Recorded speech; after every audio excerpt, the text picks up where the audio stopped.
ఈ కార్యక్రమాన్ని మీకు సమర్పిస్తున్న వారు ఏజ్ బ్రాండ్ పూజా నువ్వుల నూనె. నమస్కారం. ధర్మ సందేహాలు కార్యక్రమానికి సాదర స్వాగతం. ధర్మో రక్షతి రక్షితః. ధర్మాన్ని రక్షిస్తే ఆ ధర్మం మనల్ని రక్షిస్తుంది.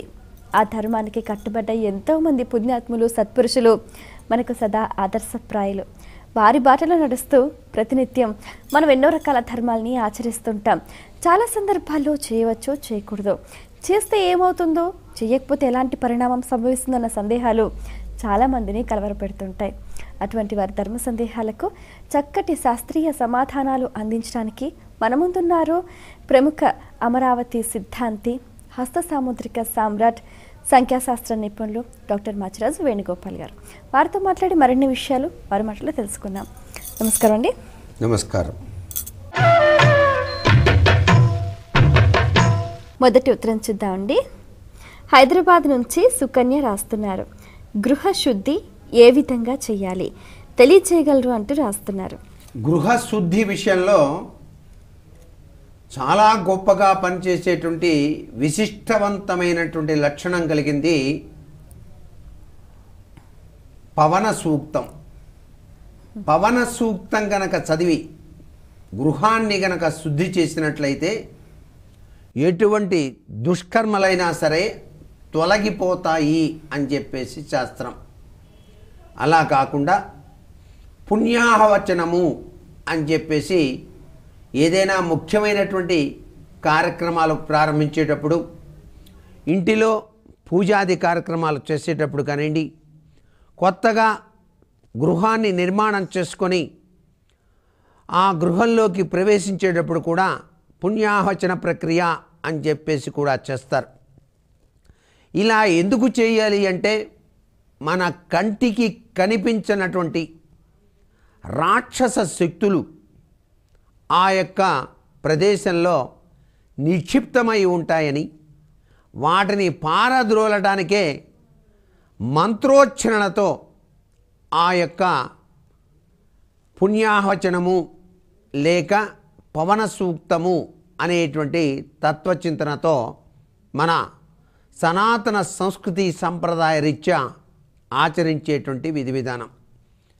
ఇవన్నీ చేతగావు మాకు, మేమేం చెయ్యాలి అన్నప్పుడు అన్నిటికన్నా పవిత్రవంతమైనటువంటి ప్రభావాన్ని కలిగింపచేసేది ఆవు పేడ నీరు, గోవు యొక్క మూత్రం. ఈ రెండింటినీ కూడాను నీటిలో కలిపి గృహ ప్రాంగణం ముందు భాగాన చక్కగా చిమ్మి ఈ యొక్క పేడతో అలికి రంగురంగుల రంగవల్లులతో అలంకరణ చేసి గృహంలో కూడాను ఈ యొక్క పవిత్రవంతమైనటువంటి పంచగవ్యోపాసనా తత్వం, ఆవు నుంచి లభ్యపడేటువంటి వివిధ రకాలైనటువంటి అమృతతుల్య పదార్థములు, ఆ పంచగవ్యాల్ని కూడాను మీరు ఆ యొక్క గృహానికి అన్ని చోట్ల కూడాను అలా చిలకరించినట్లయితే దుష్టగ్రహ శక్తులు ఇంటిలోనికి ప్రవేశించవు. అంతేకాకుండా ప్రతినిత్యం కూడాను మనం పూజ చేసుకునేటప్పుడు కూడా ఓం అపవిత్ర పవిత్రో వా సర్వవ్యవస్థాంగతోపివా అని చెప్పేసి శరీరాన్ని శుద్ధి చేసుకొని కేశవాయ స్వహ, నారాయణాయ స్వహ, మాధవాయ స్వహ అని చక్కగా ఔపోసన పట్టిన పిదప పరమేశ్వరుని ధ్యానం చేసేటప్పుడు ఆగమార్థంతు దేవానాం అంటూ గంట మోగిస్తాం. ఈ గంట మోగించినప్పుడు రాక్షసులంతా పారిపోయి దేవతలు మాత్రమే అక్కడ ఉంటారు అన్నది మనకు శాస్త్రరీత్యా చెప్పినటువంటి నిగూఢ రహస్యం. అందుచేత మనం ముఖ్యమైనటువంటి సుదినాల్లో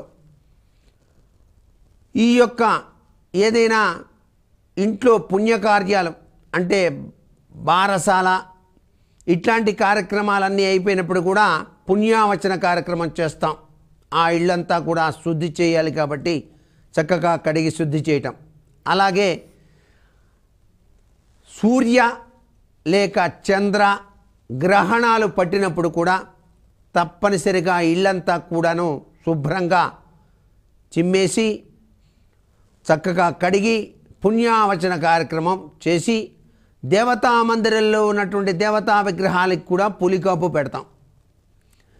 ముఖ్యమైన పండుగ దినాల్లో కూడాను మీరు పూజ చేసేటువంటి ఆ యొక్క దేవతా విగ్రహాలకి పులికాపు పెట్టడం, ఇవన్నీ కూడా ఎందుచేత చేస్తున్నామంటే దుష్కర్మల రీత్యా దుష్టశక్తులు మన ఇంటిలోనికి ప్రవేశించకుండా. అలాగే అనేక మందిని చేతులు పట్టుకొని జాతకాలు చూస్తుంటాం కదా. నేను హస్త సాముద్రిక నిపుణుడి కాబట్టి నేను పవన సూక్తం చేసుకోవాల్సిందే నిత్యం. ఎందుకంటే వాళ్ళ యొక్క దుష్కర్మలన్నీ మళ్ళీ నాకు పట్టకుండా ఉండడానికి. ఇలా కూడాను పవన సూక్తం ఉపయోగపడుతుంది. తెలిసి తెలియకుండా అపవిత్రమైనటువంటి వ్యక్తులు లోనికి ప్రవేశించినా కూడా పవన సూక్తం అనేటువంటిది చాలా బాగా సహకరిస్తుంది. ఇది వేదాంత శాస్త్ర నిపుణులకి బాగా తెలిసినటువంటి విశేషాంశాలు.